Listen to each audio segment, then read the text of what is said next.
نحمدہ ونصلی علی رسولہ الکریم، اما بعد۔ حضرت ابو ہریرہ رضی اللہ تعالی عنہ راوی ہیں کہ نبی کریم صلی اللہ تعالی علیہ وآلہ وسلم نے ارشاد فرمایا، جو شخص قضائے حاجت کے وقت پیشاب وغیرہ استنجا وغیرہ کرتے وقت نہ تو قبلہ کی طرف منہ کرے اور نہ پیٹھ کرے، تو فرمایا نبی کریم صلی اللہ علیہ وسلم نے اس کے لیے نیکی لکھی جاتی ہے اور خطا اور گناہ معاف کیا جاتا ہے۔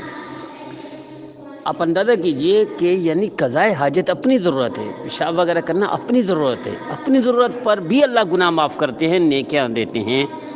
اس سے بڑی سعادت مسلمان کے لیے کیا ہوگی؟ مسلمان خود محروم رہے اللہ کی رحمت سے، برکت سے، تو یہ اس کی بدبختی ہے المیہ۔ یہ دیکھیے کہ ہمارے گھروں میں بعض اوقات واش روم کا رخ اور ان کا رخ بھی اسی کی طرف ہوتا ہے، یعنی قبلہ جانب۔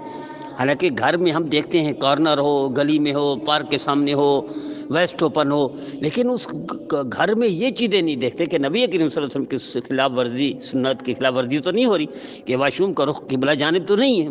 اس میں ہم ان چیزوں کو نوٹ نہیں کرتے۔